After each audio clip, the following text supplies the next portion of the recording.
शंकरं लोकशंकरं शंकरं शंकराचार्यं केशवं बादरायणं धूतराशिं वन्दे भगवन्तं पूज्य भागवद्भ्यो नमः वन्दे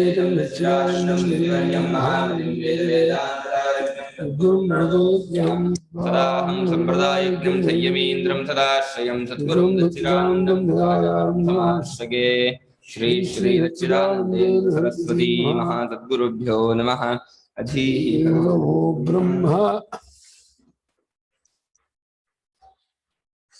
ಇವತ್ತು 8ನೇ ಅಧ್ಯಾಯ ಆರಂಭ. ಈ 8ನೇ ಅಧ್ಯಾಯಕ್ಕೆ ದಹರ ವಿದ್ಯೆ ಅಂತ ಹೆಸರು. ದಹರ ಅಂದ್ರೆ ಅಲ್ಪ ಅಂತ ಅರ್ಥ. ಅಲ್ಪವಾದದ್ದು ಯಾವುದೋ ಹೃದಯಾಕಾಶ. ಯಾಕೆ ಹೃದಯವೇ ಅಲ್ಪವಾದ ಮೇಲೆ ಅದರೊಳಗಿರುವಂತಹ ಜಾಗ ಇದೆಯಲ್ಲ ಅದು ಅತ್ಯಲ್ಪ. ಅಲ್ಲಿ ತೋರ್ಬರುವಂತಹ ಪರಮಾತ್ಮನ ವಿದ್ಯೆ. ಇದನ್ನು 2 ಭಾಗ ಮಾಡ್ಕೊಂಡಿದೆ ಶ್ರುತಿ. ಒಂದು ಉಪಾಸನಾ ಭಾಗ, ಇನ್ನೊಂದು ಜ್ಞಾನ ಭಾಗ ಅಂತ. 6 ಖಂಡದವರೆಗೆ ಉಪಾಸನಾ ಭಾಗ, 7ನೇ ಖಂಡದಿಂದ ತತ್ವ ವಿಚಾರ. ಅದೇ ಇದೆ. ಯಾವ ಹೃದಯದಲ್ಲಿರ್ತಕ್ಕಂಥ ಪರಮಾತ್ಮನನ್ನ ತಿಳ್ಕೋಬೇಕು ಅಂತ ಮುಂದೆ 7ನೇ ಖಂಡ ಹೇಳುತ್ತೋ ಅದನ್ನೇ ಉಪಾಸನೆ ಮಾಡಕ್ಕೆ ಹೇಳಿದೆ. ಗುಣ ಲಕ್ಷಣ ಒಂದೇ. ಆತ್ಮ ಅಪಹತ ಪಾಪ ಎರಡು ಒಂದೇ. ಯಾವ ಆತ್ಮನು ಪುಣ್ಯ ಪಾಪದ ಹೊರತಕ್ಕೆ ಸಿಕ್ಕದೇ ಇದ್ದವನೋ, ವಿಜರಹ ಮುಪ್ಪಿಲ್ಲದವನೋ, ಪಾಪ ಮೃತ್ಯು ಮರಣವಿಲ್ಲದವನೋ, ಶೋಕವಿಲ್ಲದವನು ಅಂತ ಹೇಳಿ ಯಾರನ್ನ ಜ್ಞಾನಿಗಳು ಕಂಡುಕೊಳ್ತಾರೋ ಮಂದ ಮಧ್ಯಮಾದಿಗಳು ಆತನನ್ನೇ ಹೃದಯದಲ್ಲಿ ಭಾವನೆ ಮಾಡ್ತಾರೆ. ಇದೊಂದು ವಿಶಿಷ್ಟವಾದಂತಹ ಉಪಾಸನೆ. ಇದು ಒಂದೇ ಜಾಗದಲ್ಲಿ ನಿರ್ಗುಣೋಪಾಸನೆ ಬರೋದು. ಸಾಮಾನ್ಯವಾಗಿ ಎಲ್ಲಾ ಕಡೆ ಸಗುಣೋಪಾಸನೆಯೇ ಹೇಳಿರೋದು. ಅದು ಒಂದು ಜಾಗದ ಮೇಲೆ ನಿರ್ಗುಣ ಪರಮಾತ್ಮನ ಹಾಗೆ. ಓಂಕಾರೋಪಾಸನೆಯನ್ನು ನಿರ್ಗುಣೋಪಾಸನೆ ಅಂತ ಹೇಳ್ತಾರೆ, ಸಗುಣ ಅಂತ ಹೇಳ್ತಾರೆ. ಇದು ಬಿಟ್ಬಿಟ್ರೆ ಬಲಮಟ್ಟಿಗೆ ಎಲ್ಲಾ ಕಡೆಯಲ್ಲೂ ಸಗುಣ ಸಾಕಾರ ಉಪಾಸನೆ ಹೇಳಿರೋದು. ಏನೋ ಶ್ರುತಿ ಇದನ್ನು ಹೇಳ್ತಾ ಇದೆ. ಆಶ್ಚರ್ಯ ಆಗುತ್ತೆ. ಯದ್ಯಪಿ ದಿಗ್ದೇಶ ಕಾಲಾದಿ ಭೇದ ಶೂನ್ಯಂ ಬ್ರಹ್ಮ ತದೇಕಮೇವ ಅದ್ವಿತೀಯಂ ಆತ್ಮೀವೇದಂ ಸರ್ವಂ ಇತಿ ಚ ಷಷ್ಠಸಪ್ತಮಯೋಃ ಅಧಿಗತಂ ತಥಾಪಿ ಇಹ ಮಂದಬುದ್ಧೀನಾಂ ದಿಗ್ದೇಶಾದಿಭೇದವದ್ವಸ್ತು ಇತ್ಯೇವಂ ಭಾವಿತಾ ಬುದ್ಧಿಃ ಅಶಕ್ಯತೆ ಸಹಸಾ ಪರಮಾರ್ಥ ವಿಷಯಾ ಕರ್ತುಂ ಇತಿ ಅನಧಿಗಮ್ಯ ಚ ಬ್ರಹ್ಮ ನ ಪುರುಷಾರ್ಥ ಸಿದ್ಧಿರಿತಿ ತದಧಿಗಮಾಯ ಹೃದಯ ಪುಂಡರೀಕ ದೇಶಃ ಉಪದೇಷ್ಟವ್ಯಃ ಯದ್ಯಪಿ ತಥಾಪಿ ಹೀಗಿದ್ದರೂ ಅಂತ. ಯದ್ಯಪಿ ಒಂದು ಪಕ್ಷ ಹೀಗಿದ್ದರು, ಹೇಗಿದ್ದರು? ವಸ್ತುತಃ ಬ್ರಹ್ಮ ದಿಕ್ಕು ದೇಶ ಕಾಲ ಮುಂತಾದ ಯಾವ ಭೇದವೂ ಇಲ್ಲ. ದಿಕ್ಕು ಅಂದ್ರೆ ಪೂರ್ವಾದ ದಿಕ್ಕು, ಪೂರ್ವ ದಕ್ಷಿಣ ಪಶ್ಚಿಮ ಉತ್ತರ ಅಂತ ಹಾಗಿಲ್ಲ. ದೇಶ ಅಂದ್ರೆ ಅಲ್ಲಿ ಇಲ್ಲಿನ ದೇಶ. ಹಾಗಾಗಿ ದಿಕ್ಕು ದೇಶ ಒಂದೇ. ಆಕಾಶದಲ್ಲೇ ದಿಗ್ವಿಭಾಗ, ಆಕಾಶದಲ್ಲೇ ದೇಶ ವಿಭಾಗ, ಕಾಲ ವಿಭಾಗ, ಜಾಗ ವಿಭಾಗ. ಜಾಗ ಅನ್ನೋದು ದಿಕ್ಕು ಅನ್ನೋದು ಆಕಾಶಕ್ಕೆ ಹೆಸರು. ಇರ್ಲಿ, ಭಾಷಿಕಲ್ಲಿ 2 ಪದ ಹಾಕಿದ್ದಾರೆ, ದಿಕ್ಕು ದೇಶ ಅಂತ. ಪೂರ್ವಾದಿ ದಿಕ್ಕು, ಅಲ್ಲಿ ಇಲ್ಲಿ ಇನ್ನೊಂದು ದೇಶ. ಇನ್ನೊಂದು ಕಾಲ. ಕಾಲ ಅಂದ್ರೆ ಹಿಂದೆ ಮುಂದೆ ಈಗ ಅಂತ. ಈ ಕಾಲ ಬೆಳಗ್ಗೆ ಮಧ್ಯಾಹ್ನ ಸಂಜೆ, ಪೂರ್ವಪಕ್ಷ ಅಪರಪಕ್ಷ, ಉತ್ಸಾಹನ ದಕ್ಷಿಣಾಯನ, ಹಿಂದೆ ಮುಂದೆ, ಈ ರೀತಿ ಕಾಲ. ಆದಿ ಶಬ್ದದಿಂದ ನಾಮ ರೂಪ ಕ್ರಿಯೆ ಅದು ಯಾವ ಭೇದವೂ ಇಲ್ಲ. ಬ್ರಹ್ಮದಲ್ಲಿ ನಾಮ ಇಲ್ಲ, ರೂಪ ಇಲ್ಲ, ಕ್ರಿಯೆ ಇಲ್ಲ, ದಿಕ್ಕಿಲ್ಲ, ದೇಶ ಇಲ್ಲ, ಕಾಲ ಇಲ್ಲ, ಯಾವ ಭೇದವೂ ಇಲ್ಲ. ಅತ್ಯಂತ ನಿರ್ವಿಶೇಷವಾಗಿರ್ತಕ್ಕಂಥದ್ದು ಬ್ರಹ್ಮ. ಅದೇ ಪರಮಾರ್ಥ. ಈ ರೀತಿಯಾಗಿ ಬ್ರಹ್ಮದು ಅದು ಸನ್ಮಾತ್ರ ಸತ್. ಇದು ಸನ್ಮಾತ್ರವಾಗಿ ಎರಡೆಂಬುದಿಲ್ಲದೆ ಒಂದಾಗಿರುವಂಥದ್ದು. ಏಕಮೇವ ಅದ್ವಿತೀಯಂ. ವ್ಯಾಪಾರ ಬರೀ ಏಕಮೇವ ಅಲ್ಲ, ಎರಡೆಂಬುದಿಲ್ಲದ ಒಂದು. ಸುಮಂತ ಒಂದು ಅಂದ್ರೆ ಮುಂದೆ ಒಂದೇ ಅಲ್ಲ, ಒಂದು ಬೇರೆ ತುಂಬಾ ಇದೆ. ಸದ್ವಿತೀಯವಾದ ಏಕ ಅದು. ಸದ್ವಿತೀಯ ಏಕ, ಅದ್ವಿತೀಯ ಏಕ ಅಂತ. 2ನೇ ಎಂಬ ಸಂಖ್ಯೆಯನ್ನು ಇಟ್ಕೊಂಡ ಒಂದು, 2ನೇ ಸಂಖ್ಯೆಯನ್ನು ಅಳಿಸಿಕೊಂಡ ಒಂದು.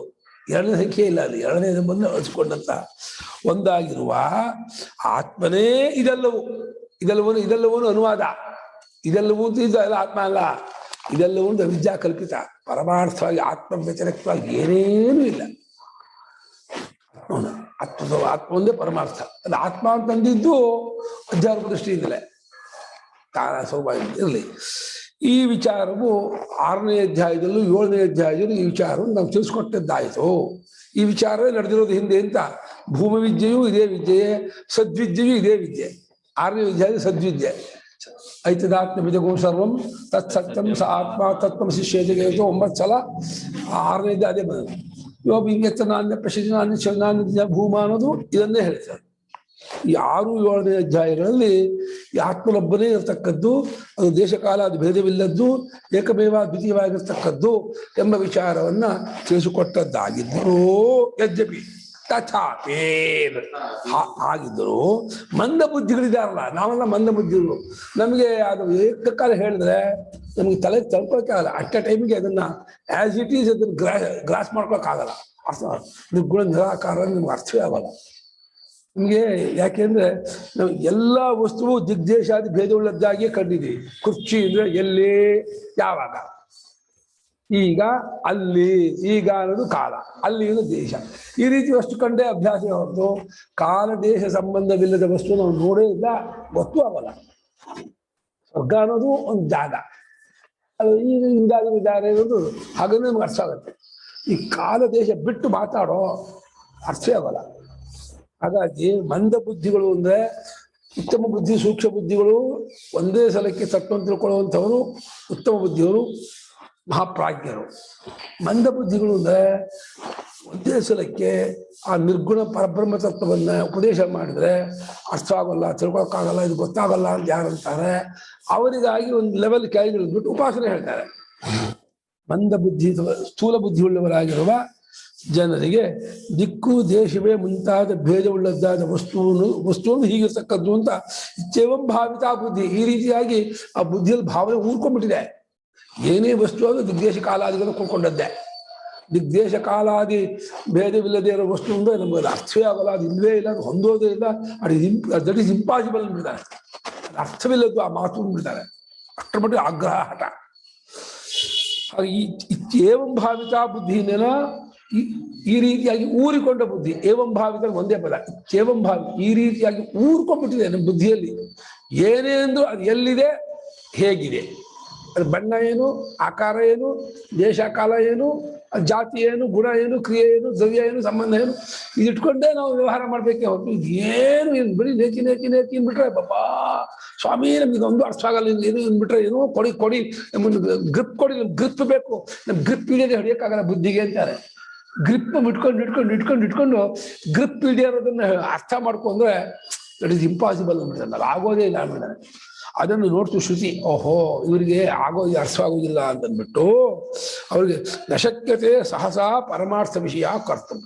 ಸಹಸ ಅಂದ್ರೆ ಥಟ್ಟನೆ ಇಮಿಡಿಯೇಟ್ಲಿ ಆಗಿ ಬೇಗನೆ ಪರಮಾರ್ಥ ವಿಷಯವಾದ ಬುದ್ಧಿಯನ್ನು ಅವರಿಗೆ ಉಂಟು ಮಾಡ್ಕೊಡಕ್ ಆಗೋಲ್ಲ. ಅವರಿಗೆ ನೀವು ಸೋಪಾನ ಕ್ರಮದಲ್ಲಿಯೇ ಹೋಗ್ಬೇಕು. ಮೆಟ್ಲಾಗಿ ಕರ್ಕೊಂಡು ಹೋಗ್ಬೇಕೆ ಹೊರತು ಮೊದಲಿಗೆ ತುದಿ ಮೆಟ್ಲು ಉಪದೇಶ ಮಾಡಿಬಿಟ್ರೆ ಸ್ವಾಮಿ ನಮ್ಗೇನು ಅರ್ಥ ಆಗಲ್ಲ ಅಂದ್ಬಿಡ್ತಾರೆ. ಹಾಗಾಗಿ ಥಟ್ಟನೆ ಪರಮಾರ್ಥ ವಿಷಯದ್ದಾದ ಅರಿವನ್ನ ಉಂಟು ಮಾಡಿಕೊಡುವುದಕ್ಕೆ ಆಗುವುದಿಲ್ಲ. ಇತಿ ಹೇತರ್ಥೆ ಎಂಬಿ ಕಾರಣದಿಂದ. ಅಷ್ಟೇ ಅಲ್ಲ, ಆಯ್ತು ತಿಳ್ಕೋದೇ ಇದ್ರೆ ಇಲ್ಲ ಅಂತ ನೋಡೋ ಅಂದ್ರೆ ಅದು ಅವನು ಹಾಗಿಲ್ಲ. ಯಾಕಂದ್ರೆ ಅನಧಿಗಮ್ಯ ಬ್ರಹ್ಮನ ಪುರುಷಾರ್ಥ ಸಿದ್ಧಿ. ಬ್ರಹ್ಮವನ್ನು ನಡ್ಕೋದೇ ಹೋದ್ರೆ ಪುರುಷಾರ್ಥ ಸಿದ್ಧಿ ಇಲ್ಲ.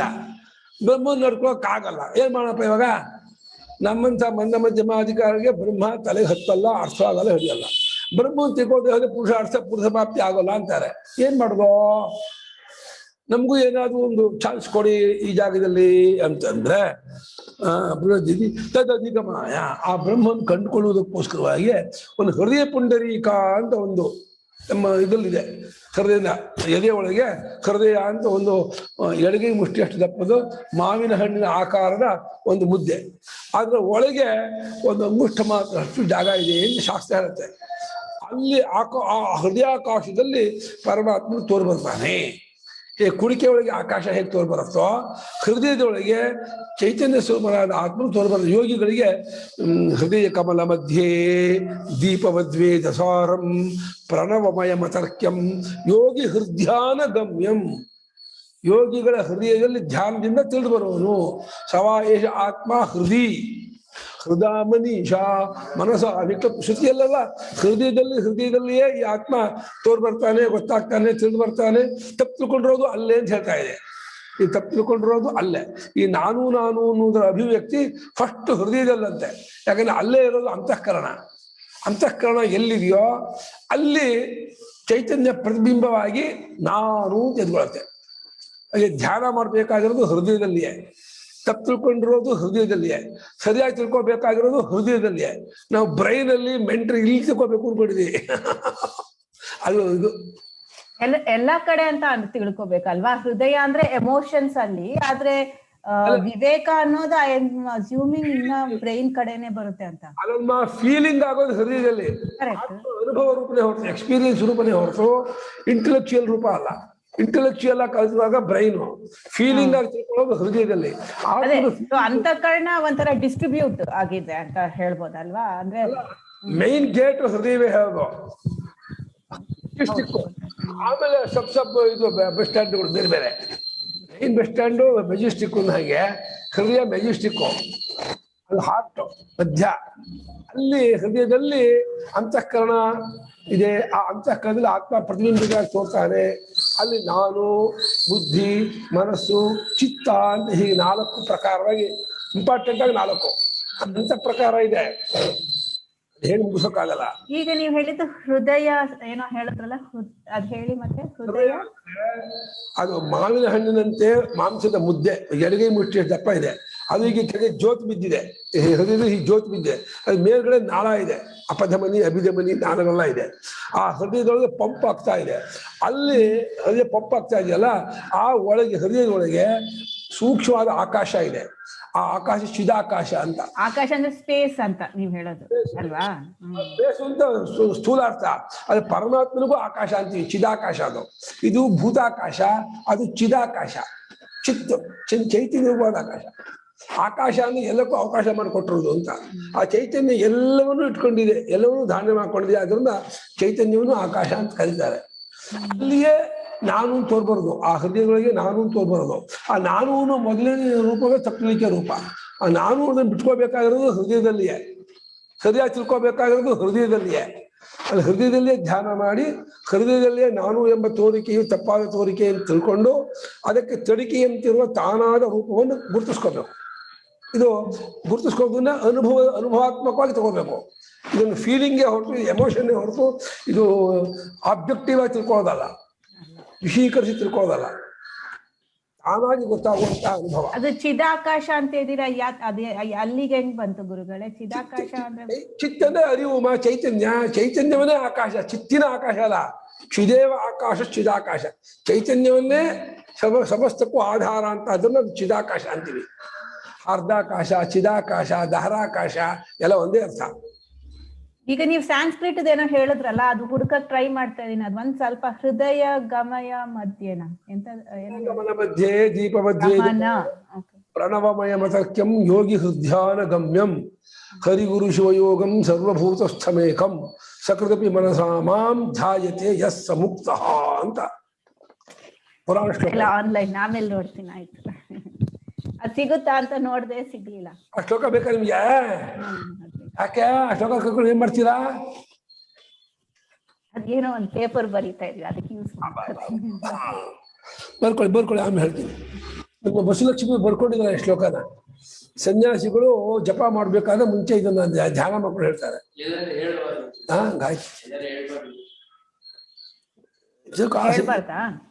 ಅಲ್ಲ, ಹೇಳ್ಬಾರ್ದು ಅಂತ ಇಟ್ಕೊಂಡಿದ್ದಾರೆ ಸನ್ಯಾಸಿಗಳು ಇದನ್ನ. ಅದ್ ಹೇಳ್ತಾರೆ, ಏನು ಬೇಡ ಹೇಳ್ಬೇಡಿ, ಯಾಕಂದ್ರೆ ಅದನ್ನ ನಾನ್ ಮತ್ತೆ ಪೇಪರ್ ಅಲ್ಲಿ ಹಾಕಿ ಎಲ್ಲರಿಗೂ ತೋರ್ಸೋದು ಬೇಡ ಆಗಿದೆ. ಅಲ್ಲ, ಧ್ಯಾನ ಮಾಡಕ್ಕೆ ತಪ್ಪಿಲ್ಲ. ಪರಮಾತ್ಮ ಹೃದಯದಲ್ಲಿ ಧ್ಯಾನ ಮಾಡೋದೇನು ತಪ್ಪು? ಮಂದ ಬುದ್ಧಿಗಳಾಗಿರ್ತಕ್ಕಂತಹ ಜನರಿಗೆ ಥಟ್ಟನೆ ಅದನ್ನ ತಿಳ್ಕೊಳಕ್ ಆಗಲ್ಲ ಅಂತ. ಆದ್ದರಿಂದ ತದಧಿಗಮಾಯ ಅದನ್ನು ಕಂಡುಕೊಳ್ಳುವುದಕ್ಕೋಸ್ಕರವಾಗಿ ಹೃದಯ ಪುಂಡರೀಕದ ಏಕದೇಶ ಒಂದು ಜಾಗವನ್ನ ನೋಡಪ್ಪ, ನಿನ್ನ ಮನಸ್ಸನ್ನ ಹೃದಯವನ್ನ ಅಲ್ಲಿ ಕೇಂದ್ರೀಕರಣ ಮಾಡೋ, ಅಲ್ಲಿ ಕಾನ್ಸಂಟ್ರೇಟ್ ಮಾಡೋ. ಅಲ್ಲಿ ಕೇಂದ್ರೀಕರಣ ಮಾಡೋದು, ಏಕಾಗ್ರತೆ ಮಾಡ್ಕೊಳ್ಳೋದು, ಅಲ್ಲೇ ಅಡಗಿಸ್ಕೊಂಡು ಅಲ್ಲಿಯೇ ಹೃದಯದಲ್ಲಿಯೇ ಭಗವಂತನ ಧ್ಯಾನ ಮಾಡ್ತಾ ಹೋಗ್ಬೇಕು. ಹೇಗೆ ಸಾಲಿಗ್ರಾಮದಲ್ಲಿ ವಿಷ್ಣು ಭಾವನೆ ಮಾಡ್ತೀರೋ ನಮ್ಮ ಹೃದಯದಲ್ಲಿ ಅಭಿವ್ಯಕ್ತವಾಗುತ್ತಿರುವಂತಹ ಬುದ್ಧಿ ಮನಸ್ಸಿನೊಳಗೆ ಚೈತನ್ಯ ರೂಪವಾದ ಆತ್ಮನಿದಾನ ಭಾವನೆ ಮಾಡಬೇಕು. ಆ ಆತ್ಮನು ಪುಣ್ಯ ಪಾಪದ ಹೊರತಿಲ್ಲದವನು, ಮುಪ್ಪಿಲ್ಲದವನು, ಸಾವಿಲ್ಲದವನು, ಹಸಿವು ಬಾಯಾರಿಕೆಯಿಲ್ಲದವನು, ಸತ್ಯಕಾಮನು, ಸತ್ಯ ಸಂಕಲ್ಪನು ಅಂತ ಹೇಳಿ ಈ ರೀತಿ ಗುಣಗಳನ್ನು ಕೊಟ್ಟು ಭಾವನೆ ಮಾಡಬೇಕು ಅಂತ ಹೇಳುತ್ತೆ. ಎಲ್ಲಾ ಗುಣಗಳನ್ನು ಒಂದಷ್ಟು ಗುಣಗಳನ್ನು ಹೇಳಿದೆ. ಈ ಗುಣಗಳ ಸಹಿತವಾಗಿ ಆ ಅರ್ಧಾಕಾಶದಲ್ಲಿರತಕ್ಕಂಥ ಪರಮಾತ್ಮನ ಧ್ಯಾನ ಮಾಡಬೇಕು. ಧ್ಯಾನ ಮಾಡ್ತಾ ಮಾಡ್ತಾ ಅಲ್ಲಿಯೇ ತನ್ಮಯತೆಯನ್ನು ಧ್ಯಾನ ಮಾಡ್ತಾ ಇದ್ರೆ ಆ ಸಾಕ್ಷಾತ್ಕಾರವಾಗಿ ಅವನು ಬ್ರಹ್ಮಲೋಕಕ್ಕೆ ಹೊರಟೋಗ್ತಾನೆ. ಜ್ಞಾನವಾಗದೆ ಹೋದರೆ ತತ್ವಜ್ಞಾನಕ್ಕೆ ಪ್ರಯತ್ನ ಪಟ್ಟರೆ ಪರಮಾತ್ಮನ ಅನುಭವ ತತ್ವಜ್ಞಾನವಾಗಿ ಮುಕ್ತನಾಗ್ತಾನೆ. ಎರಡಕ್ಕೂ ಆಪ್ಷನ್ ಇದೆ. ತತ್ವಜ್ಞಾನವೇ ಬೇಕು, ಬ್ರಹ್ಮಲೋಕ ಲೋಕಾಂತರ ಬೇಕಿಲ್ಲ ಅನ್ಕೊಂಡು ನಿಷ್ಕಾಮನಾಗಿ ಭಗವಂತನ ಧ್ಯಾನ ಮಾಡ್ತಾ ಮಾಡ್ತಾ ಆ ಚಿತ್ತಶುದ್ಧಿಯನ್ನು ಹೊಂದಿ ಅಲ್ಲಿಯೇ ಭಗವಂತನ ಕಟ್ಕೊಬಿಡ್ತಾನೆ ಕ್ರಮೇಣ. ಇಲ್ಲ ಕಣ್ಕೊಳಕ್ಕಾಗಲಿಲ್ಲ, ಆ ಉಪಾಸನೆ ವ್ಯರ್ಥವಾಗೋದಿಲ್ಲ. ಅದರ ಮೂಲಕವಾಗಿ ಅವನು ಸತ್ಯಲೋಕಕ್ಕೆ ಹಿರಣ್ಯಗರ್ಭಲೋಕಕ್ಕೆ ಹೊರಟೋಗ್ತಾನೆ ದಾರೋಪಾಸಕ ಅಂತ ಮುಂದೆ ಬರುತ್ತೆ ಆ ವಿಚಾರ. ಒಟ್ಮೇಲೆ ರೊಟ್ಟಿ ಬಿದ್ರು ತುಪ್ಪದ ಬಾಂಡ್ಲಿಗೆ ಬಿತ್ತು ಅನ್ನೋ ಹಾಗೆ, ತುಪ್ಪದ ಬಾಂಡ್ಲಿ ಬಿದ್ಬಿಡ್ತು, ರೊಟ್ಟಿ ಕೈಜಾರಿ ಬಿದ್ಬಿಡ್ತು, ಕೆಳಗಡೆ ತುಪ್ಪದ ಬಾಂಡ್ಲಿ ಇತ್ತು ಅದಕ್ಕೆ ಬಿತ್ತು ಹಾಗೆ.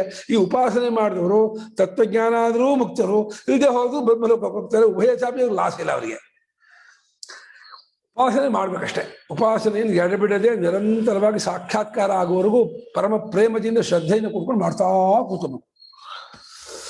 ಯದ್ಯಪಿ ಒಂದಾಯ್ತು. ಈಗ ಎರಡನೇದು, ಈಗ ಯದ್ಯಪಿ ಸತ್ ಸಮ್ಯಕ್ ಪ್ರತ್ಯಯೈಕ ವಿಷಯಂ ಸಮ್ಯಕ್ ವಿಷಯಂ ನಿರ್ಗುಣಂ ಚ ಆತ್ಮತತ್ವಂ ತಥಾಪಿ ಮಂದಬುದ್ಧೀನಾಂ ಗುಣವತ್ವಸ್ಯ ಇಷ್ಟತ್ವಾತ್ ಸತ್ಯಕಾಮಾದಿ ಗುಣವತ್ವಂ ಚ ವಕ್ತವ್ಯಂ. ಮುಂದಿನ ಮಂತ್ರಕ್ಕೆ ಕನೆಕ್ಷನ್ ಕೊಡ್ತಾ ಇದ್ದಾರೆ ಭಾಷೆಗೆ, ಪೀಠಿಕೆ ಹಾಕ್ತಾ ಇದ್ದಾರೆ. ಒಂದು ಪೀಠಿಕೆ ಹಾಕಿದ್ರೆ ಎರಡನೇ ಪೀಠಿಕೆ ಏನು? ಸತ್ತೆಂಬ ಸರಿಯಾದ ತಿಳುವಳಿಕೆ ಒಂದಕ್ಕೆ ಗೋಚರಾಗುವನು. ಸತ್ ಸಮ್ಯಕ್ ಪ್ರತ್ಯಯ ಏಕ ವಿಷಯ. ಸತ್ತೆಂಬ ಸಮ್ಯಕದ ಸರಿಯಾದ, ಪ್ರತ್ಯಯ ಅಂದ ಅರಿವಿಗೆ, ಅದು ಒಂದಕ್ಕೆ, ಏಕ ಅಂದ ಒಂದಕ್ಕೆ. ಸತ್ತೆಂಬ ಸರಿಯಾದ ಅರಿವಿನ ಒಂದಕ್ಕೆ ಅದು ಗೋಚರವಾಗೋದು, ಗೊತ್ತಾಗೋದು. ಯಾವುದೋ ಆ ಪರಬ್ರಹ್ಮ ವಸ್ತು, ಅದು ನಿರ್ಗುಣವಾಗಿರ್ತಕ್ಕದ್ದು. ಅದೇ ಆತ್ಮತತ್ವ. ಆತ್ಮತತ್ವ ಆತ್ಮಸ್ವರೂಪ ಅಂತ. ತತ್ವ ಅಂದ್ರೆ ಸ್ವರೂಪ, ನಮ್ಮಗಳ ನಿಜ ಸ್ವರೂಪ ಅದೇ. ಸತ್ತೆಂಬ ಅದ್ವಿತೀಯವಾದ ಪರಮಾರ್ಥ ಬ್ರಹ್ಮವೇ ನಮ್ಮ ಸ್ವರೂಪವಾಗಿದ್ದರೂ, ಇದು ರಿಯಲ್. ಈ ಇದ್ದರೂ ಮಂದಬುದ್ಧಿಗಳಾಗಿರ್ತಕ್ಕಂಥ ನಮ್ಮಂಥವರಿಗೆ ಗುಣ ಇರೋದು ಇಷ್ಟ. ಏನೋ ಗುಣ ಕೊಡಿ ಸ್ವಾಮಿ, ಒಂದು ಗ್ರಿಪ್ ಕೊಡಿ. ಗ್ರಿಪ್ ಇದೆ, ಅದನ್ನು ಭಾವನೆ ಮಾಡೋಕ್ಕಾಗಲ್ಲ. ಪರಮಾತ್ಮನು ಅನಂತ ಕಲ್ಯಾಣ ಗುಣಗಣೋಪೇತನು. ಅವನು ಇದು ಹೇಳ್ತಲ್ಲ, ಅಜಾನ ಬಾಹುರವಿಂದ ದಳಾಯತಾಕ್ಷಂ. ರಾಮಚಂದ್ರ ಹೇಗಿದ್ದಾನೆ ಅಂದ್ರೆ ಅವನ ತೋಳು ಮಂಡಿವರೆಗೂ ಹೋಗುತ್ತೆ, ಅವನ ಕಣ್ಣು ಕಮಲಪತ್ರ ನೇತ್ರ ಇದ್ದಾನೆ, ಅವನು ಕಂಠ ಒಳ್ಳೆ ಶಂಖದಂತೆ ಕಂಬುಗ್ರೀವನಾಗಿದ್ದಾನೆ, ವಿಶಾಲವಾದ ಹೃದಯವುಳ್ಳವನ ಇದ್ದಾನೆ. ಸಾಕ್ಷಾತ್ ಸತ್ಯಕ್ಕೂ ಧರ್ಮಕ್ಕೂ ಸಾಕ್ಷಾತ್ ಅಪರಾವತಾರ. ಸತ್ಯ ಧರ್ಮವೇ ಮೂರ್ತಿಮಂತಾಗಿ ರಾಮನಾಗಿ ಇಳಿದಿದೆಯೋ ಅನ್ನೋ ಹಾಗೆ ಇದೆ ಅಂತ ಈ ರೀತಿಯಾಗಿ ಹೇಳಿದಾಗ ನಮಗೆ ಎಷ್ಟು ಚೆನ್ನಾಗಿದೆ ರಾಮಚಂದ್ರ ವರ್ಣನೆ ಅಂತ ಹೇಳಿದೆ. ಹಾಗೆ ಇನ್ನೊಂದು ಕಡೆ ಕೃಷ್ಣನನ್ನೇ ಮಾಡುವಾಗ ಅಯ್ಯೋ ಮಕರ ಕೊಂಡಲ ಕಿರೀಟಧಾರಿಯಾಗಿದ್ದಾನೆ, ಚತುರ್ಭುಜ ಆಗಿದ್ದಾನೆ, ಶಂಖಚಕ್ರ ಗದಾಧಾರಿಯಾಗಿದ್ದಾನೆ, ಕೌಸ್ತುಭವೇತನಾಗಿದ್ದಾನೆ, ಅತ್ಯಂತ ಸುಂದರನಾಗಿದ್ದಾನೆ, ಮೇಘಶ್ಯಾಮನಾಗಿದ್ದಾನೆ, ಸರ್ವಜ್ಞನಾಗಿದ್ದಾನೆ ಅಂತ ಈ ರೀತಿಯಾಗೆಲ್ಲ ವರ್ಣನೆ ಮಾಡಿದ್ರೆ ತುಂಬಾ ಚೆನ್ನಾಗಿದೆ ಕೃಷ್ಣನ ವರ್ಣನೆ. ಆ ರೀತಿ ಕೃಷ್ಣನ ಧ್ಯಾನ ಮಾಡೋಕೆ ಈಸಿ. ಏನು ರೂಪ ಇಲ್ಲ, ಗುಣ ಇಲ್ಲ, ಕ್ರಿಯೆ ಇಲ್ಲ, ಜಾತಿ ಇಲ್ಲ, ದ್ರವ್ಯ ಇಲ್ಲ, ಸಂಬಂಧ ಇಲ್ಲ, ಇದು ಹೆಂಗ್ರಿದ್ರೆ ಅರ್ಥ ಮಾಡ್ಕೊಳ್ಳೋದು. ನೀವು ಇಲ್ಲ ಇಲ್ಲ ಏನನ್ನು ಅರ್ಥ ಮಾಡ್ಕೊಳಕ್ ಆಗಲ್ಲ ಕಣ್ರಿ, ನಿಮ್ಗೆ ಇದೇ ಇದೆ ಇದೆ ಇದೆ ಅಂತ ಹೇಳಿ ಇಲ್ಲ ಇಲ್ಲ ಇಲ್ಲ ಅಂತ ಹೇಳ್ಬೇಡಿ. ಇಲ್ಲ ಇಲ್ಲ ಅಂತ ಹೇಳಿದ್ರೆ ನಮ್ಗೆ ಅರ್ಥ ಆಗಲ್ಲ. ಇದೆಲ್ಲ ಇದೆ ಇದೆಲ್ಲ ಇದೆ ಅಂದ್ರೆ ನಾವು ಅದನ್ನ ತಗೊಳ್ತೀವಿ ಅಂತ ಹೇಳಿ ಮಂದಮತಿಗಳು ಈ ರೀತಿ ಇಷ್ಟಪಡ್ತಾರೆ. ಅವ್ರಿಗೆ ಬೇಕು ಒಂದು ಆಕಾರ ಗುಣ ಬೇಕು. ಮಂದ ಬುದ್ಧಿಗಳಿಗೆ ಗುಣ ಅಂದ್ರೆ ಗುಣ ಉಪಲಕ್ಷಣ. ಅದು ಗುಣ ಆಕಾರ ಉಳ್ಳದ್ದಾಗಿರುವ ವಸ್ತುವು ಇಷ್ಟವಾಗಿರೋದ್ರಿಂದ ಅವರಿಗೋಸ್ಕರವಾಗಿ ಸತ್ಯಕಾಮತ್ವಾದಿ ಗುಣಗಳನ್ನು ಹೇಳ್ಕೊಂಡು ಹೋಗುತ್ತೆ ಶ್ರುತಿ. ಯಾತ್ಮ ಪದವಾತ್ಮ ವಿಜರೋ ವಿಮೃತ ವಿಶೋಕೋ ವಿಜಿಗತ್ಸಹ ಸತ್ಯಕಾಮ ಸತ್ಯ ಸಂಕಲ್ಪ. ಪರಮಾತ್ಮನು ಸತ್ಯಕಾಮನು, ಸತ್ಯ ಸಂಕಲ್ಪನೂ ಆಗಿದ್ದಾನೆ, ಪುಣ್ಯ ಪಾಪರಹಿತನಾಗಿದ್ದಾನೆ, ಮುಪ್ಪಿಲ್ಲದವನಾಗಿದ್ದಾನೆ, ಅವನಿಗೆ ಮರಣವಿಲ್ಲ, ಅವನ ಹಸಿವು ಬಾಯಾರಿಕೆ ಇಲ್ಲ, ಅವನು ಎಲ್ಲವೂ ನಿಮಿರಿದವನಾಗಿ ಈ ಅಖಂಡ ಜಗತ್ತನ್ನು ತುಂಬಿಕೊಂಡಿದ್ದಾನೆ ಅಂತ ಈ ರೀತಿ ಹೇಳಿದ್ರೆ ಇಂಥ ಪರಮಾತ್ಮನ ಧ್ಯಾನ ಮಾಡ್ತೀರಿ, ನಮ್ಗೆ ಭಾರಿ ಖುಷಿ ಆಗುತ್ತೆ, ಅಲ್ಲಿ ಜ್ಞಾಪಕ ಮಾಡಿಸ್ಕೊಂಡೇನೆ ರೋಮಾಂಚವಾಗುತ್ತೆ.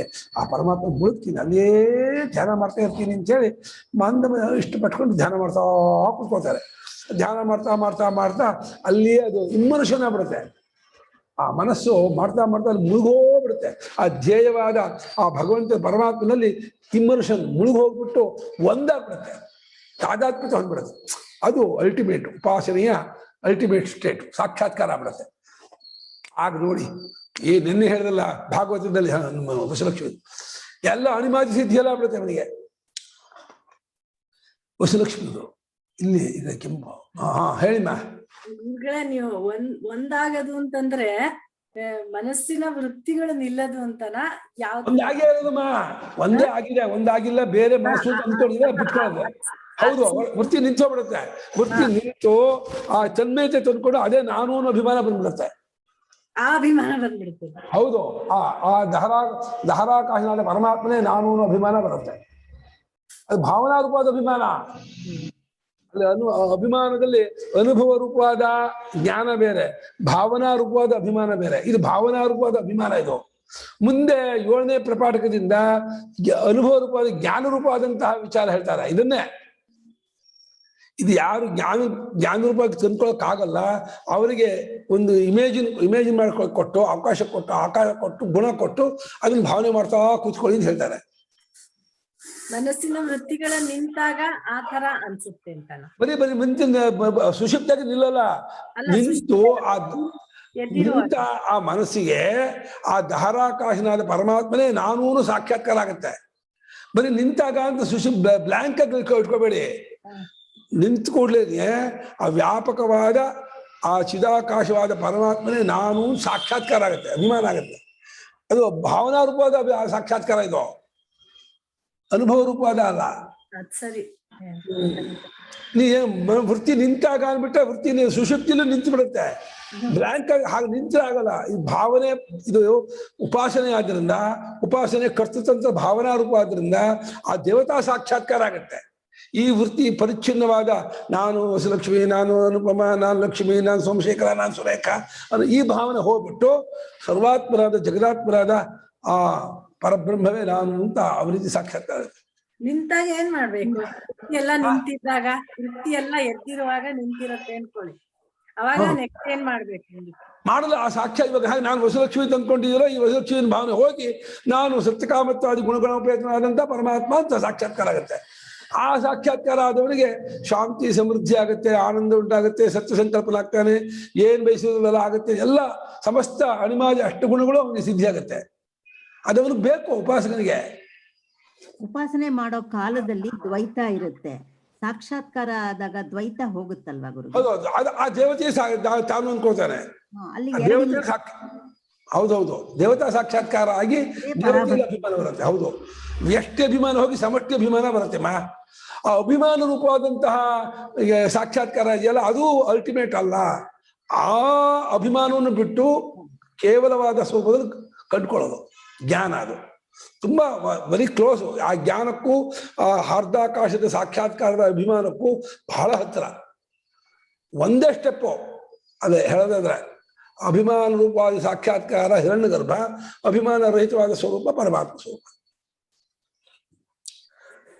ಸತ್ಯೆಂಬ ಸರಿಯಾದ ಪ್ರತ್ಯಯ ಒಂದಕ್ಕೆ ವಿಷಯವಾಗಿರುವಂಥದ್ದು ಆ ತತ್ವ. ಆ ತತ್ವ ನಿರ್ಗುಣವಾಗಿರ್ತಕ್ಕದ್ದು, ಅದು ಆತ್ಮತತ್ವ ಅನ್ನೋ ನಿಜವಾಗಿದ್ದರೂ, ಇದು ರಿಯಲ್, ಇದ್ದರೂ ಮಂದಬುದ್ಧಿಗಳಾಗಿರ್ತಕ್ಕಂತಹ ಲೋಕದ ಜನರಿದಾರಲ್ಲ, ಅಂಥವರಿಗೆ ಗುಣವುಳ್ಳದ್ದಾಗಿರ್ತಕ್ಕಂತಹ ಒಂದು ದೇವತಾ ರೂಪ ಇಷ್ಟ, ಆ ಒಂದು ವಿಶೇಷ ರೂಪ ಇಷ್ಟವಾಗಿರೋದ್ರಿಂದ ಸತ್ಯಕಾಮಾದಿ ಗುಣವುಳ್ಳದ್ದಾಗಿ ಹೇಳಿದಾಗ ಇದನ್ನು ನಾನು ಭಾವನೆ ಮಾಡ್ತೀನಿ. ಸತ್ಯಕಾಮ, ಸತ್ಯ ಸಂಕಲ್ಪ, ಆತ್ಮ ಯಾವಾನ್ ವಾಯಮ ಆಕಾಶಸ್ತಾವಾನೇಶೋ ಅಂತರ್ಹೃದಯ ಆಕಾಶ. ಈ ಆಕಾಶ ಎಷ್ಟಿದೆಯೋ ಹೃದಯದೊಳಗಿರ್ತಕ್ಕಂಥ ಆಕಾಶವೂ ಅಷ್ಟೇ ಇದೆ. ಉಭಯಸ್ಮಿನ್ ಜಾವ ಪೃಥಿವಿ ಅಂತರೇವ ಸಮಾಹಿತೆ. ಈ ಜಾವ ಪೃಥಿವಿಗಳೆಲ್ಲವೂ ಕೂಡ ಈ ಹಾರ್ದಾಕಾಶದಲ್ಲೇ ಇದೆ. ಉಭಾವಗ್ನಿಶ್ಚ ಸೂರ್ಯಶ್ಚ ಸೂರ್ಯಾಚಂದ್ರಪದಾವೋ, ಅಗ್ನಿ ಸೂರ್ಯ ಚಂದ್ರ ಎಲ್ಲವೂ ಕೂಡ ಇದರಲ್ಲಿ ಯಾರೇ ಎಚ್ಚೆ ಹಾಸ್ತಿ ಎಚ್ಚ ನಾಸ್ತಿ ಸರ್ವತ್ರ ಸಮಾಹಿತಂ. ಹಿಂದೆ ಮುಂದೆ ಈಗ ಎಲ್ಲವೂ ಕೂಡ ಈ ಅರ್ಧಾಕಾಶದಲ್ಲಿ ಈ ಚಿದಾಕಾಶ ಪರಮಾತ್ಮನಲ್ಲಿ ಎಲ್ಲ ಇರ್ತಕ್ಕದ್ದು ಅಂತ ಭಾವನೆ ಮಾಡ್ತಾ ಹೋಗ್ತಾನೆ. ಇದೇ ಭಾವನೆ ಮಾಡ್ತಾನೆ. ಒಟ್ಟು ಈ 6 ಪ್ರಪಾಠಕವನ್ನ ಕಂಠಸ್ಥ ಮಾಡ್ಕೊಂಡ್ರೆ ಅರ್ಥ ಸಮೇತವಾಗಿ ಭಾವನೆ ಮಾಡ್ತಾ ಇದ್ರೆ ಅದೇ ದಹಾರೋಪಾಸನೆ ಅಷ್ಟೇ. ದಹಾರೋಪಾಸನೆ ಏನು ಅಂದ್ರೆ 6 ಖಂಡ, ಇಲ್ಲಿಂದ ಈ 6 ಖಂಡದ ಮಂತ್ರವನ್ನ ಕಂಠಸ್ಥ ಮಾಡ್ಕೊಂಡು ಅದನ್ನ ವಿತ್ ಮೀನಿಂಗು ಅರ್ಥ ಸಮೇತವಾಗಿ ಭಾವನಾಪೂರ್ವಕವಾಗಿ ಪ್ರೇಮಪೂರ್ವಕವಾಗಿ ಚಿಂತನೆ ಮಾಡ್ತಾ ಇರೋದೇ ದಹಾರೋಪಾಸನೆ.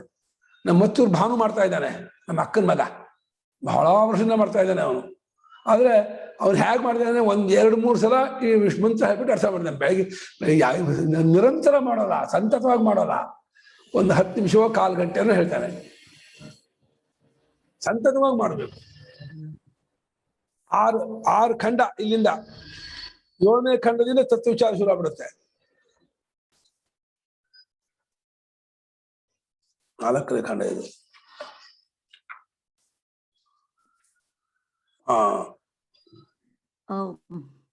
ಯಾವುದೇ ಒಂದು ಶಬ್ದದಿಂದ ಚೈತನ್ಯವನ್ನ ಗುರುತಿಸುವಾಗ ಧನಾತ್ಮಕವಾಗಿ ಹೇಳಲ್ಲ, ಅದು ಇನ್ನೊಂದನ್ನ ಯಾವ್ದಾದ್ರೂ ಅಪವಾದ ಮಾಡೋದಕ್ಕೋಸ್ಕರ ಹೇಳೋದು ಅಂತ ಹೇಳ್ತೀರಲ್ವಾ ಯಾವಾಗ್ಲೂ? ಈ ಉಪಾಸನೆಯಲ್ಲಿ ಧನಾತ್ಮಕವಾಗಿ ಹೇಳ್ತಾ ಇದ್ದಾರಾ, ಇಲ್ಲೂ ಏನನ್ನಾದ್ರೂ ಅಪವಾದ ಮಾಡ್ತಾ ಇದ್ದಾರಾ? ಇಲ್ಲ, ಧನಾತ್ಮಕವಾಗಿ ಹೇಳ್ತಾ ಇದೆ, ಋಣಾತ್ಮಕವಾಗಿ ಇಲ್ಲ, ಧನಾತ್ಮಕವಾಗಿ ಪಾಸಿಟಿವ್ ಆಗಿ ಹೇಳ್ತಾ ಇದೆ. ಅದನ್ನೇ ಹೇಳ್ತಾರೆ ಭಾಷೆಗಾರರು, ನಿರ್ಗುಣವಾಗಿರ್ತಕ್ಕಂಥ ತತ್ವ ಮಂದ ಮಧ್ಯ ಹೇಳೋಕ್ಕಾಗಲ್ಲ ಅಂತ ಹೇಳಿ ಗುಣವುಳ್ಳದ್ದಾಗಿ ಹೇಳ್ಬೇಕು ಅಂತ ಹೇಳ್ಬಿಟ್ಟು, ಇದು ಪುಣ್ಯ ಪಾಪವಿಲ್ಲ ಅನ್ನೋದು ಒಂದು ಗುಣವೇ.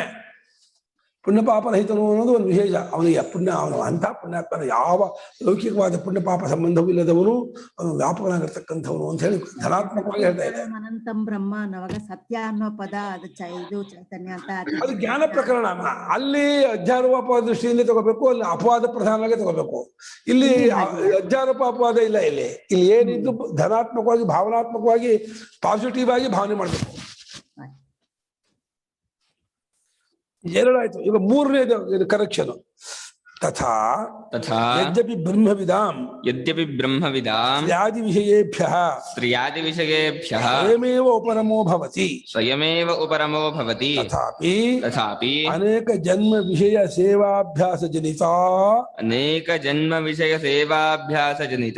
ವಿಷಯ ತೃಷ್ಣಾ ನ ಸಹಸಾ ನಿವರ್ತಯಿತುಂ ಶಕ್ಯತೆ ಇತಿ ಬ್ರಹ್ಮಚರ್ಯಾದಿ ಸಾಧನ ವಿಶೇಷೋ ವಿಧಾತವ್ಯಃ.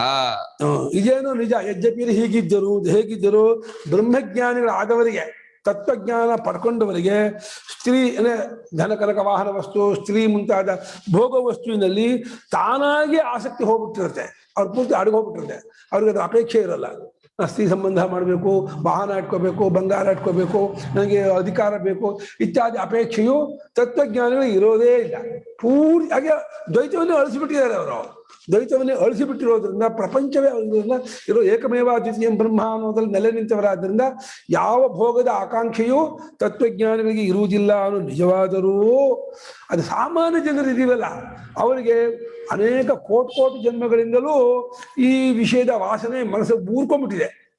ಪ್ರತಿಯೊಂದು ಜನ್ಮದಲ್ಲೂ ಅದು ಸ್ತ್ರೀ ಸಂಪರ್ಕ ಮಾಡಬೇಕು, ಪುರುಷ ಸಂಪರ್ಕ ಮಾಡಬೇಕು, ಮನೆ ಇಟ್ಕೋಬೇಕು, ಭೋಗ ಇಟ್ಕೋಬೇಕು, ದುಡ್ಡು ಇಟ್ಕೋಬೇಕು, ಅಧಿಕಾರ ಬೇಕು, ಅದು ಬೇಕು ಅಂತ ಹೇಳಿ ಆ ವಾಸನೆಗಳು ಬಲವಾಗಿ ಅನೇಕ ಜನ್ಮಗಳಲ್ಲಿ ಕೌಡಿ ಹಾಕಿದ್ದಾಗಿರುವ ವಾಸನೆಗಳ ವಿಷಯದ ಸೇವಾಭ್ಯಾಸ, ಆ ಸೇವನೆ ಮಾಡಿರೋ ಒಂದು ಅಭ್ಯಾಸ ಉಂಟಾಗಿ, ಹಾಗಾಗಿ ಸಹಜವಾಗಿ ಯೌವನ ಬಂದ ಕೂಡಲೇ ಸ್ತ್ರೀಯಾದಿ ವಿಷಯದಲ್ಲಿ ಆಸಕ್ತಿ ಬರುತ್ತೆ. ಅವ್ರಿಗೆ ಪುರುಷಾದಿ ವಿಷಯದಲ್ಲಿ ಆಸಕ್ತಿ ಬಂದ್ಬಿಡುತ್ತೆ. ಅದು ಜನ್ಮಾಂತರದ ವಾಸನೆ ಆಕ್ಟಿವೇಟ್ ಆಗುತ್ತೆ, ಸ್ಟಿಮ್ಯುಲೇಟ್ ಆಗುತ್ತೆ, ಉತ್ತೇಜನೆ ಆಗುತ್ತೆ, ಪ್ರವೃತ್ತಿ ಆಗುತ್ತೆ. ಹಾಗಾಗಿ ಅವರಿಗೆ ನೀನು ಅದೆಲ್ಲ ಬಿಟ್ಟುಬಿಡು, ಅದನ್ನ ಇಟ್ಕೋಬೇಡ, ಅದೆಲ್ಲ ತಪ್ಪು ಅಂತಂದ್ರೆ ಆಗಲ್ಲ ಅವರಿಗೆ. ಆ ವಿಷಯ ತೃಷ್ಣ ಆಗಿಲ್ಲ, ವಿಷಯವನ್ನೇ ವಿಷಯ ಮಾಡಬೇಕು. ವಿಷಯ ಅಂದ್ರೆ ಆಬ್ಜೆಕ್ಟು, ಅದನ್ನೇ ವಿಷಯ ಅಂದ್ರೆ ಇದು ಭೋಗ ವಸ್ತು, ಅದನ್ನೇ ವಿಷಯ ಮಾಡ್ಕೊಳ್ಳೋದು, ಆಬ್ಜೆಕ್ಟ್ ಆಗಿ ಮಾಡ್ಕೊಳ್ಳೋದು. ಭೋಗ ವಸ್ತುವನ್ನೇ ವಿಷಯ ಮಾಡಿಕೊಂಡಂತಹ ಒಂದು ಕಾಮ ಇವರಿಗೆ ತೃಷ್ಣೆ ಪರಮನವ ಆಗಲ್ಲ. ನೀವು ಎಷ್ಟೇ ಹೇಳಿ, ಎಷ್ಟೇ ವೇದಾಂತ ಹೇಳಿ, ಎಷ್ಟೇ ತತ್ವಜ ಏನು ಹೇಳಿದ್ರು ಕೂಡ ಅನಿತ್ಯಾನಿ ಶರೀರಾಣಿ ಅನ್ನಿ ಸೊಮ್ಮು ನಾಕೆ ರಾಣಿ. ಅದು ಸೊಮ್ಮುನೇ ಸಂಪತ್ತು. ಶರೀರ ಅನಿತ್ಯ, ಪ್ರಪಂಚ ಅನಿತ್ಯ. ಅಲ್ಲ, ದುಡ್ಡೆಲ್ಲ ಇಟ್ಟು ಹೋಗ್ಬಿಡಿ, ಎಲ್ಲ ನನ್ನ ಹತ್ರ ಇರಲಿ ದುಡ್ಡು ಬಂಗಾರ ಅಂತ. ಇದು ಮನುಷ್ಯನಿಗೆ ಸೂಕ್ಷ್ಮವಾಗಿ ಸುಪ್ತವಾಗಿರ್ತಕ್ಕಂಥ ಕಾಮ ಆಸೆ. ಕಷ್ಟ ಬಿಡೋಕ್ಕಾಗಲ್ಲ. ದುಡ್ಡಿನ ಆಸೆ, ಸ್ತ್ರೀ ಆಸೆ, ಭೋಗದ ಆಸೆ ಅಷ್ಟು ಸುಲಭ ಹೋಗಲ್ಲ ಅದು. ಹಾಗಾಗಿ ಸಹಸ ಥಟ್ಟನೆ ಅವರಿಗೆ ವಿಷಯದಲ್ಲಿ ಭೋಗ ವಿಷಯದಲ್ಲಿರ್ತಕ್ಕಂತಹ ಸೃಷ್ಟಿಯನ್ನು ನಿವೃತ್ತಿ ಮಾಡೋಕ್ಕಾಗಲ್ಲ ಅಂತ ಹೇಳಿಬಿಟ್ಟು ಅದನ್ನು ನೀವು ಕ್ರಮೇಣ ಕಮ್ಮಿ ಮಾಡ್ಕೊಳ್ಳೋಕ್ಕೋಸ್ಕರವಾಗಿ ಬ್ರಹ್ಮಚರ್ಯವೇ ಮುಂತಾದ ಸಾಧನ ವಿಶೇಷವನ್ನು ಹೇಳ್ತೀರಿ ಅಂತ ಹೊರಟಿದೆ. ಯಾವುದೋ ಆ 8ನೇ ಅಧ್ಯಾಯ ತಗೊಳ್ತೀನಿ. ಬ್ರಹ್ಮಚರ್ಯ, ಸತ್ಯ, ಅಹಿಂಸೆ ಇತ್ಯಾದಿ ಬೆಳೆಸ್ಕೊಳ್ಳಿ. ಇದನ್ನು ಬೆಳೆಸ್ಕೊಂಡು ಹೋದಂಗೆ ನಿಮಗೆ ಚೆನ್ನಾಗಿ ಅದು ಊರ್ಕೊಂಡ್ಬಿಡುತ್ತೆ. ಆವಾಗ ಸಹಜವಾಗಿ ಹೊರಟೋಗುತ್ತೆ ಅಂಥೇಳಿ ಆ ರೀತಿ ಇದು ಮಾಡ್ತಾ ಇದ್ದಾರೆ. ಬ್ರಹ್ಮಚರ್ಯ ಸಾಧನ ಸಂಸ್ಕಾರ ಇಲ್ಲದೆ ಹೋದ್ರೆ ತತ್ವಜ್ಞಾನ ಆಗೋದೇ ಇಲ್ಲ. ಸಾಧನ ಸಂಪತ್ತಿ ಇದ್ದವರಿಗೆ ತತ್ವಜ್ಞಾನ ಆಗೋದು. ಸಾಧನ ಸಂಪತ್ತಿ ಮುಂಚೆ ಬೆಳೆಸ್ಕೋಬೇಕಲ್ಲ, ಅದನ್ನು ಹೇಳ್ತೀನಿ ಅಂತ ಹೇಳ್ಬಿಟ್ಟು ಈ 8ನೇ ಅಧ್ಯಾಯದಲ್ಲಿ ಬ್ರಹ್ಮಚರ್ಯಮೇವ ತತ್ ಸತ್ಪ್ರಾಯಣಮಿತ್ಯಾಚಕ್ಷತೆ ಬ್ರಹ್ಮಚರ್ಯಮೇವ ತತ್ ಯಜ್ಞ ಇತ್ಯಾಚಕ್ಷತೆ ಬ್ರಹ್ಮಚರ್ಯಮೇವ ತತ್ ಬ್ರಹ್ಮಚರ್ಯನ ಭಾರಿ ಕೊಂಡಾಡಿದೆ. ಈ 8ನೇ ಅಧ್ಯಾಯದಲ್ಲಿ ಬ್ರಹ್ಮಚರ್ಯವನ್ನು ಕೊಂಡಾಡಿದಷ್ಟು ಇನ್ನು ಬೇರೆಯನ್ನು ಕೊಂಡಾಡಿದ. ಬ್ರಹ್ಮಚರ್ಯ ಅಂದ್ರೆ ಅದರಲ್ಲಿ ಎಲ್ಲಾ ಭೋಗತ್ಯಾಗವೂ ಆಯಿತು.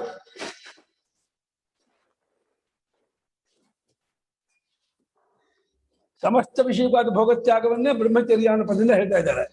ಸಮಸ್ತ ವಿಷಯ ಭೋಗತ್ಯಾಗ ಆಯ್ತು ಅಂತ ಆದ್ರೆ ತತ್ವಜ್ಞಾನ ಅದಕ್ಕೆ ತುಂಬಾ ಹತ್ತಿರ ಆಗ್ಬಿಡ್ತಾನೆ. ಅದಕ್ಕೋಸ್ಕರಾಗಿ ಬ್ರಹ್ಮಚರ್ಯಾದಿ ಸಾಧನಗಳನ್ನು ಹೇಳ್ತೀನಿ ಅನ್ನೋಕ್ಕೋಸ್ಕರಾಗಿ ಈ 8ನೇ ಅಧ್ಯಾಯ ಬಂದಿದೆ ಅಂತ ಅದು ಮಾಡ್ಕೊಳ್ಳಿ. ಭಾಷಿಕರು ಇನ್ನೊಂದು ಪೀಠಿಗೆ, ಒಂದು 3ನೇ ಪೀಠಿಗೆ ಇದು ಜ್ಞಾಪಕ ಇಟ್ಕೋಬೇಕು. ದಿಗ್ದೇಶಾದಿ ಭೇದ ವಿಷಯ ಇದ್ದಾಗಿರ್ತಕ್ಕಂತಹ ಭಾವನೆ ಊರಿದವರಿಗೆ ಅವರಿಗೆ ದಿಗ್ದೇಶಾದಿ ವಿಷಯ ಇದ್ದಾಗಿರ್ತಕ್ಕಂಥ ಹೃದಯ ಪುಂಡರೀಕರಣ ಉಪಾಸನೆ ಮಾಡಬೇಕು ಅಂತ ಒಂದು.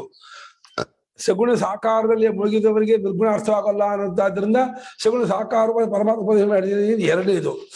ಈಗ ಬ್ರಹ್ಮಚರ್ಯ ಸಾಧನೆ ಇದೆ ಇದ್ರೆ ಅದು ಆಗೋದಿಲ್ಲ ಅನ್ನೋ ಕಾರಣ ಬ್ರಹ್ಮಚರ್ಯ ಸಾಧನೆ ಹೇಳ್ತೀರಿ, ಇದು 3. ಈಗ ಇನ್ನೊಂದು ಹೇಳ್ತಾರೆ, ತಥಾ ಯದ್ಯಪಿ ಆತ್ಮೈಕತ್ವ ವಿದಾಂ ಗಂತೃ ಗಮನ ಗಂತವ್ಯ ಅಭಾವಾತ್ ಅವಿದ್ಯಾದಿ ದೇಹ ಸ್ಥಿತಿ ನಿಮಿತ್ತ ಕ್ಷಯೇ ಗಗನ ಇವ ವಿದ್ಯುತ್ ಉದ್ಭೂತ ಇವ ವಾಯು ದಗ್ಧೇಂಧನ ಇವ ಅಗ್ನಿ ಆತ್ಮನ್ಯೇವ ನಿರ್ವೃತಿ ತಥಾಪಿ ಗಂತೃ ಗಮನಾದಿ ವಾಸಿತ ಬುದ್ಧಿ ಹೃದಯ ದೇಶ ಗುಣ ವಿಶಿಷ್ಟ ಬ್ರಹ್ಮೋಪಾಸಕಾನಾಂ ಮೂರ್ಧನ್ಯಯ ನಾಡ್ಯ ಗತಿರ್ವಕ್ತವ್ಯಾ ಅಷ್ಟಮಃ ಪ್ರಪಾಠಕಃ ಆರಭ್ಯತೆ.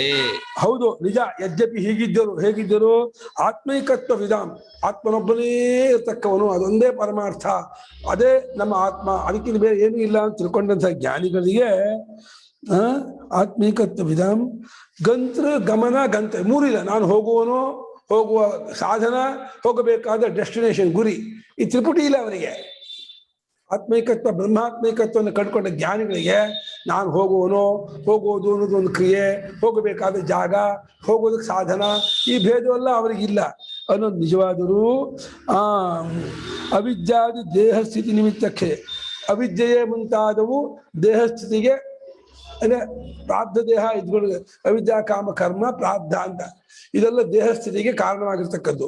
ಇದು ಕ್ಷಯವಾದ ಕೂಡಲೇನೆಯೇ ಆಕಾಶದಲ್ಲಿ ತೋರಿದಂತಹ ವಿದ್ಯುತ್ತು ತೋರ್ಕೂಡಲೇ ಹೇಗೆ ಆಕಾಶದಲ್ಲಿ ಲಯವಾಗುತ್ತದೆಯೋ, ಅಥವಾ ವಾಯು ಜೋರಾಗಿ ಎದ್ಕೊಂಡ ವಾಯು ಮತ್ತೆ ಆಕಾಶದಲ್ಲಿ ಅಡಗುತ್ತದೆಯೋ, ಅಥವಾ ಚೆನ್ನಾಗಿ ಉರಿದಂತಹ ಅಗ್ನಿ ಕಟ್ಟಿಗೆಲ್ಲ ಉರಿದ ಮೇಲೆ ಹೇಗೆ ಶಾಂತನಾಗುತ್ತಾನೋ, ಅದೇ ರೀತಿ ಜ್ಞಾನಿ ಪ್ರಾರಬ್ಧ ಕರ್ಮ ಮುಗಿದ ಕೂಡಲೇನೆ, ಶರೀರ ಬಿದ್ದೋದ ಕೂಡಲೇನೆ ಪರಮಾತ್ಮನ ಸೆಟ್ಲ್ ಆಗ್ಬಿಡ್ತಾನೆ. ಆಮೇಲೆ ಲೋಕಾಂತರಕ್ಕೆ ಹೋಗಲ್ಲ, ಜನ್ಮಾಂತರಕ್ಕೆ ಹೋಗಲ್ಲ, ಅವನಿಗೇನೂ ಇಲ್ಲ ಅನ್ನೋ ನಿಜವಾದರೂ ಇದು ರಿಯಲ್, ಇದು ಪರಮಾರ್ಥ.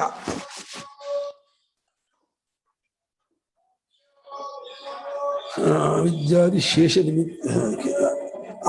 ಆದರೂ ಯಾರಿಗೆ ನಾನು ಹೋಗಬೇಕಾದ ಒಂದು ಜಾಗ ಇದೆ, ಹೋಗೋದಕ್ಕೆ ಸಾಧನ ಇದೆ, ಅದು ಇದರಿಂದ ವಾಸಿತವಾದ ಬುದ್ಧಿ ಇದೆ, ಈ ವಾಸನೆ ಬಳ್ಕೊಂಡಂತ ಬುದ್ಧಿ ಉಳ್ಳವರು, ಇದರ ಸತ್ಯತ್ವ ಬುದ್ಧಿ.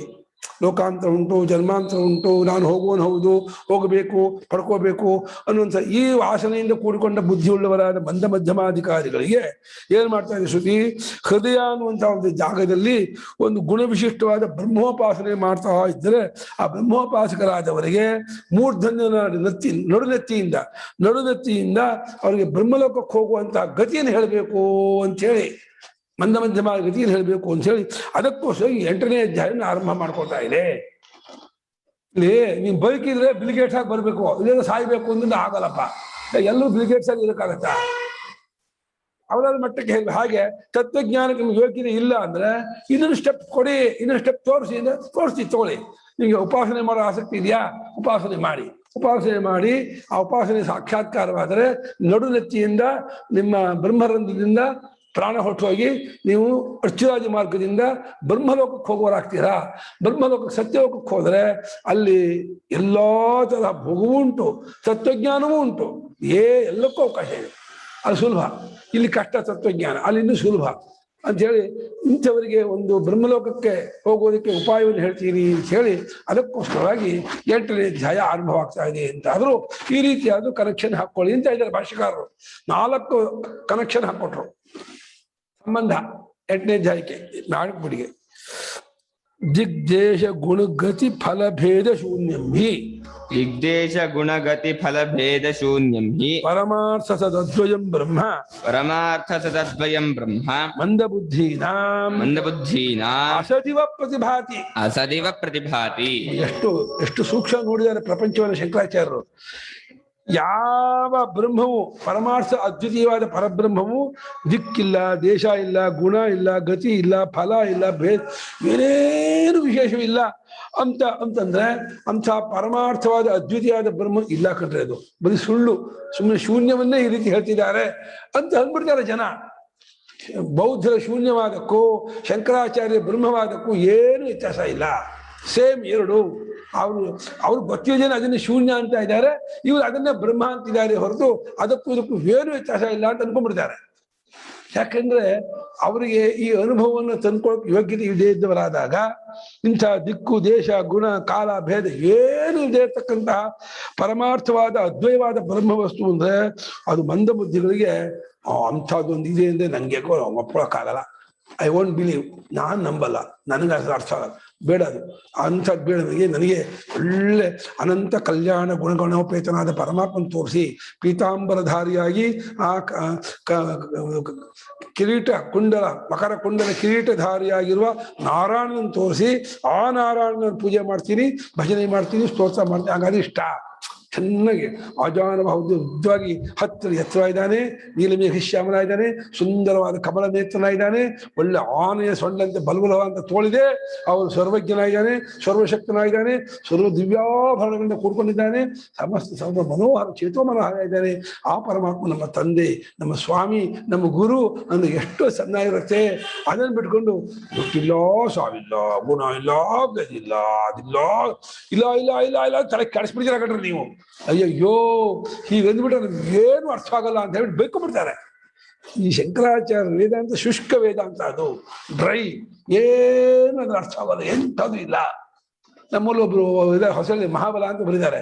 ಅವರು ಶಂಕರಾಚಾರ್ಯ ವೇದಾಂತ ಅಂದ್ರೆ ಏನ್ ಗೊತ್ತಾ, ಗೌಗತ್ತಲೆ ರೂಮಲ್ಲಿ, ಗೌಗತ್ತಲೇನೇನೋ ನಿಮ್ ಕೈಯು ಕಾಣದಿರುವಂತ ಗೌಗತ್ತಲೆ ರೂಮಲ್ಲಿ ಕಣ್ಣಿಗೆ ಬಟ್ಟೆ ಕಟ್ಕೊಂಡು ಕಪ್ಪಾದ ಇಲ್ಲದ ಬೆಕ್ಕನ್ನು ಹುಡುಕುವ ಪ್ರಯತ್ನ. ಕಪ್ಪಾದ ಬೆಕ್ಕು, ಅದು ಇಲ್ಲದೆ ಇರೋದು, ಕಪ್ಪಾದ ಇಲ್ಲದೆ ಇರುವ ಬೆಕ್ಕನ್ನ ಕತ್ತಲೆ ರೂಮಲ್ಲಿ ಕಣ್ಣಿಗೆ ಬಟ್ಟೆ ಕಟ್ಕೊಂಡು ಹುಡುಕುವ ಪ್ರಯತ್ನ. ಇದು ಶಂಕರಾಚಾರ್ಯ ವೇದಾಂತ ಅಂತ. ಪಾಪ ಅವರಿಗೆ ಸ್ಥೂಲ ಬುದ್ಧಿ ಆದ್ರಿಂದ ಒಂದು ತಲೆ ಹತ್ತಲ್ಲ. ಅವರು ಈ ರೀತಿ ಹಾಸ್ಯ ಮಾಡ್ತಾರೆ. ಹಾಗೆ ಹೇಳ್ತಾರೆ, ಹೇಳಕ್ ಸ್ವಾತಂತ್ರ್ಯ ಇದೆ, ವಾಕ್ ಸ್ವಾತಂತ್ರ್ಯ ಇದೆ, ಏನ್ ಬೇಕಾದ್ರೂ ಯೋಚನೆ ಮಾಡ್ಬೋದು ಹೇಳ್ತಾರೆ.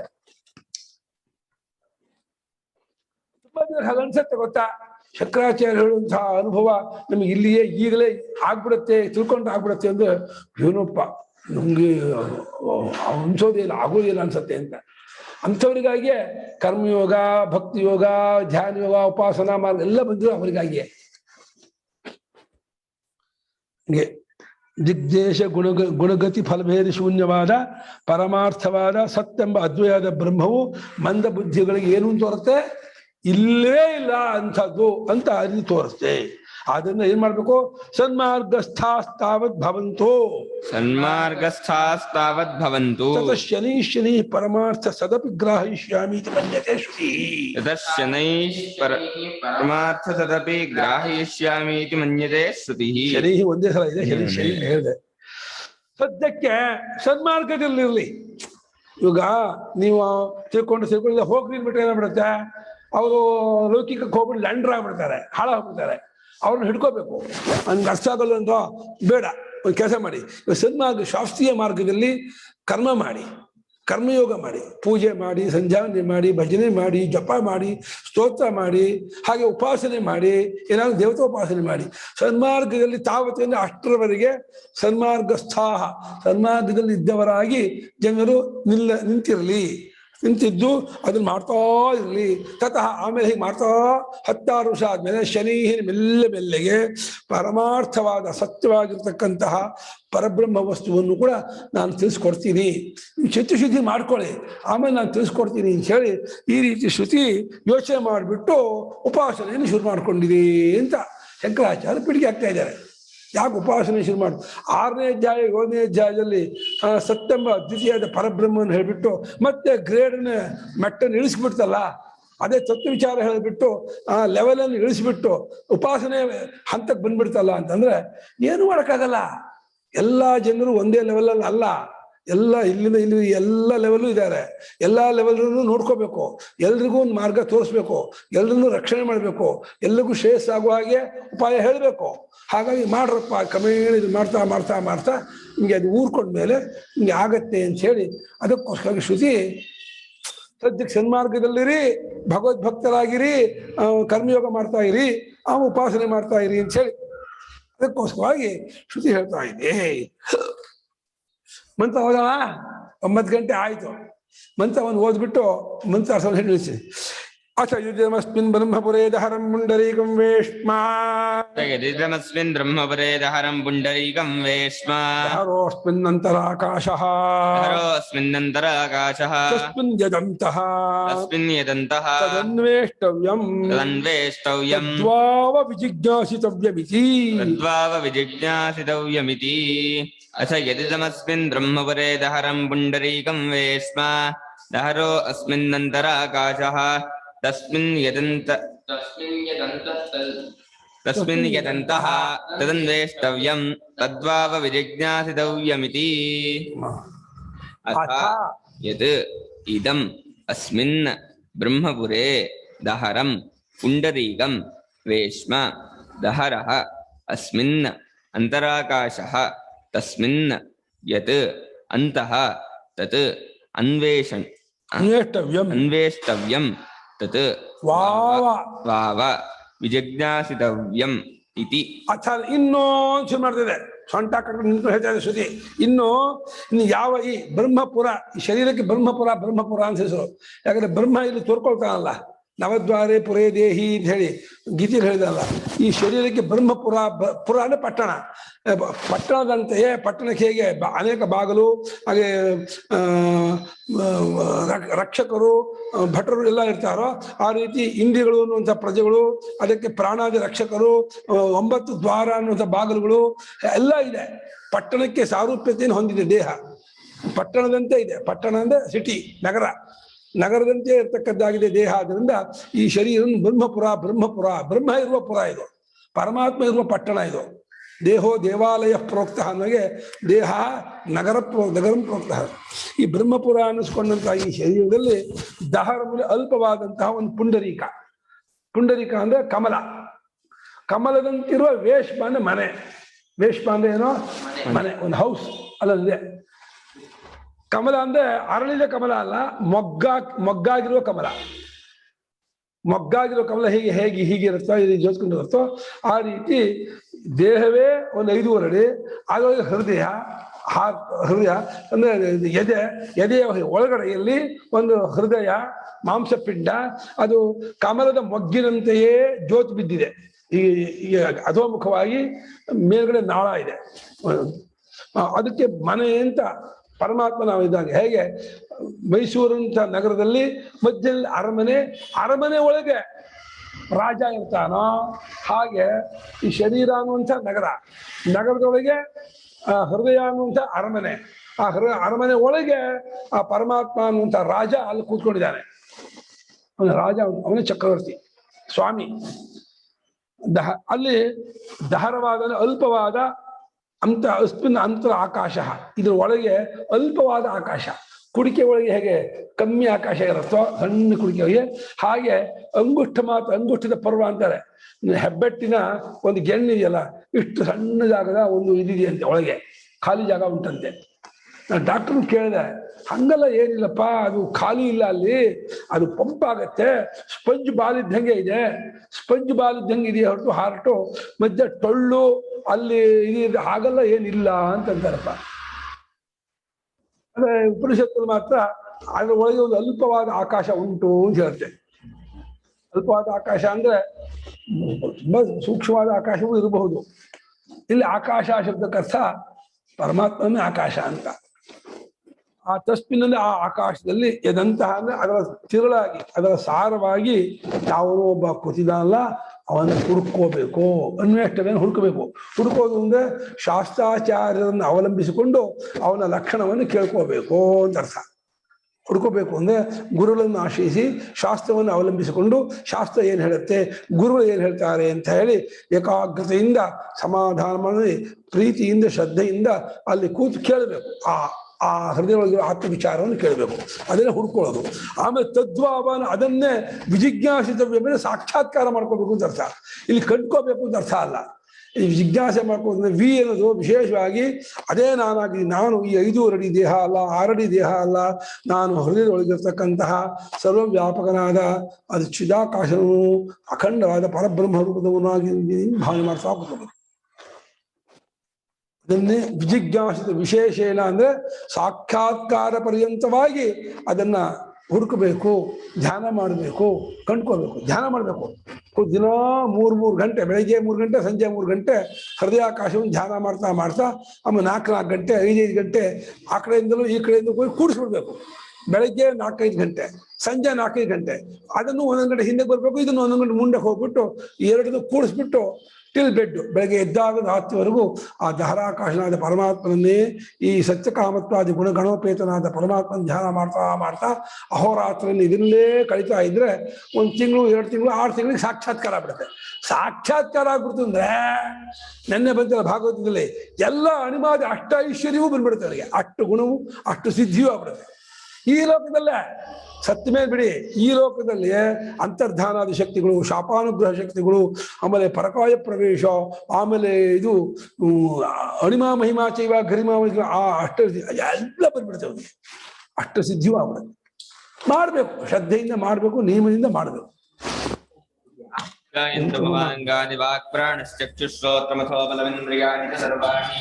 ಸರ್ವಂ ಬ್ರಹ್ಮೋಪನಿಷದಂ ಮಾಹಂ ಬ್ರಹ್ಮ ನಿರಾಕರುಯಾಂ ಮಮ ಬ್ರಹ್ಮ ನಿರಾಕರೋತ್.